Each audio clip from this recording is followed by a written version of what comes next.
nè mơ có thọt nè phơ có thọt nè nhằm có thọt ấy tại anh kê có thọt đấy còn cật ra nhằm sân tơ tật đam á chu hơ khăm pa sạch đam prai ôi đã cho mùi bay nhanh khăng mình tên tàn đô ngày nên chỉ mà tô tơ xa chỉ cật nè lụa cái đam prai dập tên lụa cái đam prai thà ôn chụp sân không tỏ quạt màn quạt hàng thở ấy hàng ôn chui tiền cái đam prai tịt mau ngày đang lụa có tiếng ban cái đam buôn đang dùng ở đó tè về chân tàu hay bị chạy đan ấy á sờ mình tính ban cởi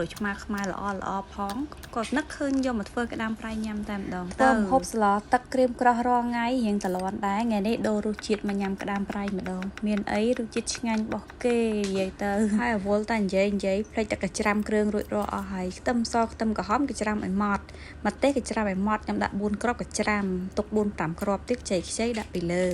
បន្ទាប់មកខ្ញុំចាក់ទឹកត្រីចូលទឹកត្រីនេះប្រភេទទឹកត្រីផ្អែមតែទឹកត្រីផ្អែមហ្នឹងរសជាតិរៀងស្រាលទេណាអញ្ចឹងដើម្បីឲ្យរសជាតិវារៀងដិតឆ្ងាញ់គេយើងថែមអំបិលបន្តិចថែមស្ករបន្តិចទៀតមកបន្ទាប់មកយើងច្របាច់ក្រូចឆ្មាងអានេះដាក់អស់ចំនួន3ផ្លែបានជូរល្អបន្ទាប់មកយើងលាយទឹកត្រីទុកម្ល៉េះហើយយើងក៏ចាប់ផ្ដើមមកធ្វើការសម្អាតក្តាមខ្ញុំមិនដឹងបងប្អូនសម្អាតបែបណាបើខ្ញុំវិញគឺថាបកហើយយកអាសាច់សាយគៀននឹងចេញតអស់យកអស់ហើយខ្ញុំយកទៅលាងទឹកចេញម្ដងទៀតបាទខ្ញុំយកមកដាក់ជាមួយនឹងជ្រក់ទឹកត្រីយើងហើយក្តាមប្រៃនេះនិយាយទៅកាន់តែហឹរកាន់តែឆ្ងាញ់ប៉ុន្តែអត់ហ៊ានដាក់ម្ទេស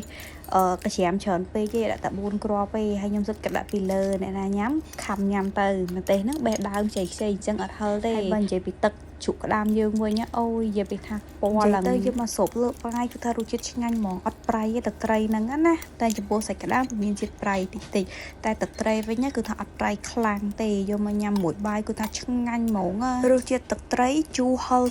រប៉ះជាមួយនឹងសាច់ក្តាមប្រៃអូយនិយាយពីថាចាប់ជាតិគ្នាឆ្ងាញ់ខ្លាំងមែនតែម្ដងហើយឥឡូវនេះវីដេអូក៏ដល់ទីបញ្ចប់ហើយចាសូមអរគុណសម្រាប់ការតាមដានទស្សនាហើយកុំភ្លេចជួយឲ្យបេដងជួយ follow page និងជួយ subscribe channel YouTube របស់នាងខ្ញុំផងណាអរគុណសូមជម្រាបលាបាយបាយ